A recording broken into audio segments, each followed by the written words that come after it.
Hi everyone, it's Michelle from Country Morning Creations, and I am here with my latest journal. It is actually, I haven't come up with a name for it, so if you have a good idea for a name for this one, you can put it below. It is using my newest digital kit, Regency Rose, as well as another kit I'm making that will be like an add-on to it. So that one isn't out yet, but Regency Rose is in my Etsy shop if you want to go over and grab that first kit. The other one should be done probably by the end of this week. I may have it up sooner. You may just want to keep looking out for it.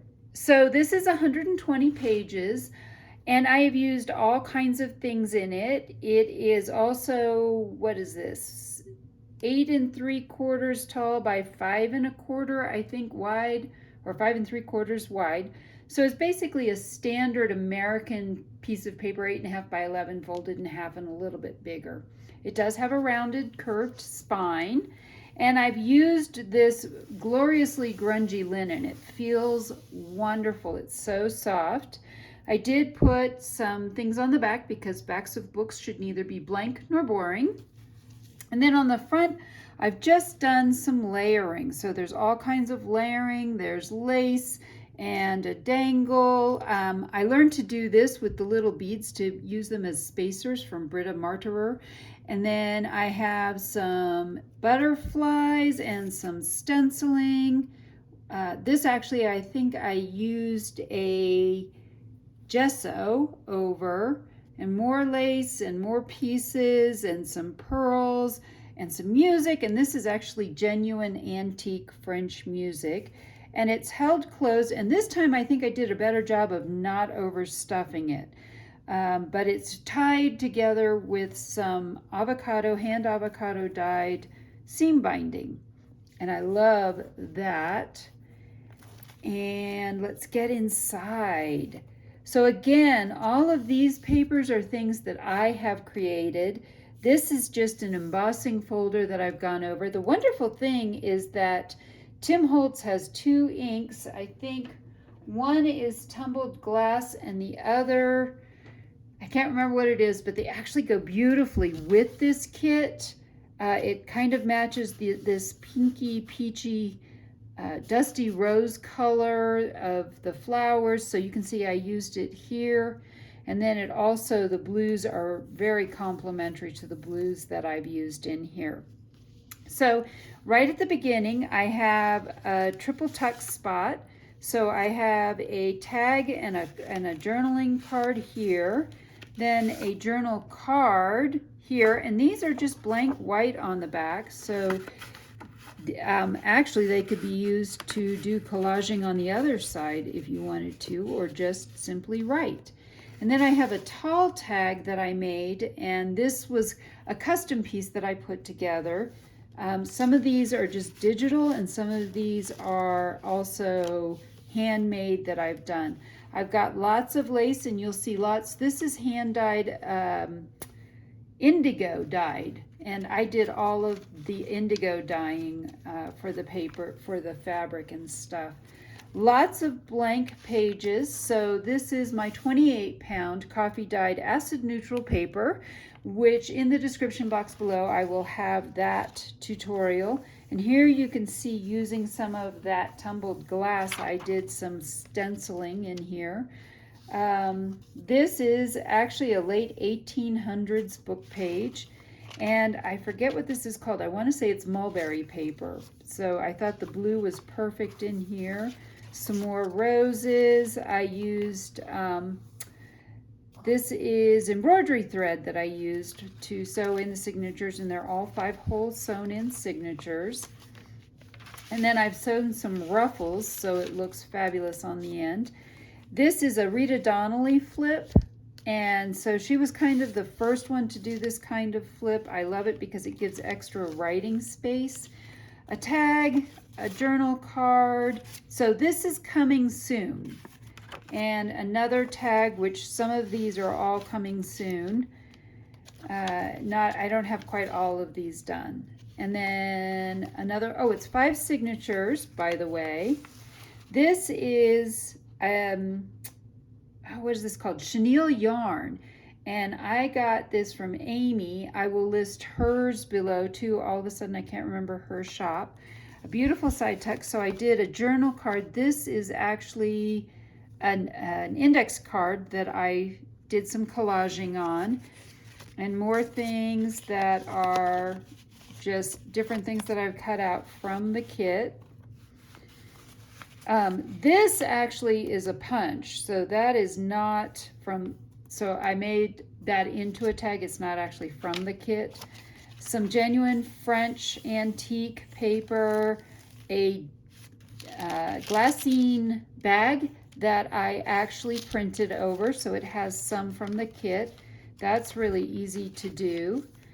This is a pocket, so there is actually a little journaling card inside the pocket, as well as on the top.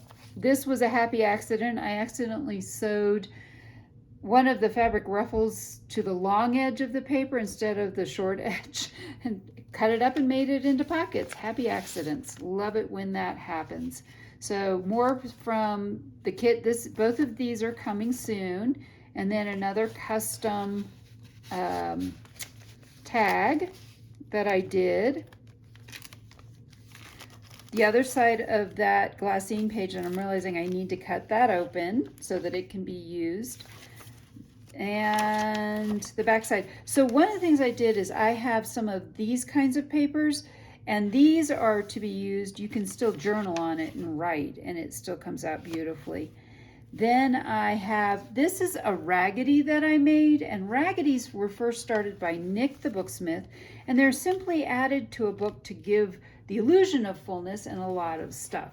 So my inspiration, this is a journal that I got from her. She made this in one of her classes, but let's flip over it. So this is her raggedy, and this is my raggedy. So mine's a little bit more pale. This is a lot of Tim Holtz stuff. This is actually genuine French ephemera that I have some French pieces. And then on the inside, she sewed some things, and on the inside of mine, I sewed some things as well. So I have a few things that are in here as well. But this is all genuine French pieces. So they are in there and in there well. And then on the back, this is again that same book that I have the page earlier in, and I printed over the top of that and then stitched around it, which is part of it, added some more genuine pieces of French ephemera. This is that indigo dyed blue piece that I have, and then that is that chenille yarn, some lace. I went ahead and added a little safety pin here, one of the mini safety pins here. So pretty much I copied hers, but did my own version. All right, let's move that out of the way.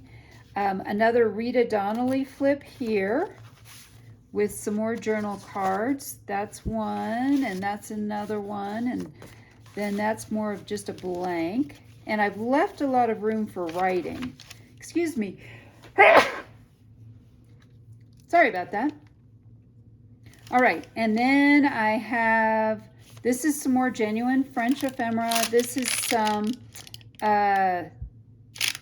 tracing paper that I coffee dyed, and some more roses, things like that. More of this lace. This is a tuck.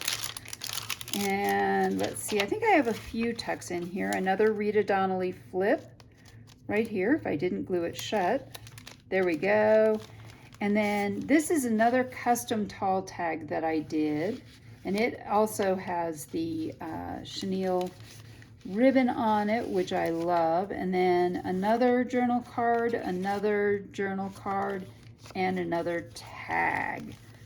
So I'm going to put those all together to tuck in here. It will just be easier. And I liked having stuff kind of sticking out of the top. That was more or less what I wanted to do. This is a side tuck that I've stuffed, and behind it is this butterfly image. Again, another one of these journal cards that I made, another journal card, another one, and a tag. And so these all will fit back in that spot, theoretically, if I can get them all to line up correctly. So there is that, and I have left all the strings. I'm a string person. I love all the strings. Leave all the strings if possible. However, whoever gets this is more than welcome to cut them. This is some old journal ledger pages that I have from 1921. So I try to use genuine ephemera, not copies of ephemera, when I'm doing this thing. This is another one of these pockets with a little journal card in it. And then more here. We've got this journaling card and this journaling card and this tag. I think I'm going to put this back in this way. There we go. That's a little bit prettier. Strings everywhere, yes. And more of that. This is just a little tuck spot here. You could tuck something in. And last signature, one more Rita Donnelly flip, another tall tag, and then another card, and another tag. And I think we've got one, maybe one more pocket in here, or two, I'm not sure, I lost track. I think there is another one even after this. And then I have, this is a dictionary page from a 1930s secretary desk. And then I have, this is this is vellum that I printed over. And we come to the end, and there's one more small little pocket in the back with a very tall tag that I made right there. And then there is my mark. So that's my little trademark thing. And that is my journal. I hope you've enjoyed the flip through of this journal, and I hope I've inspired you to create.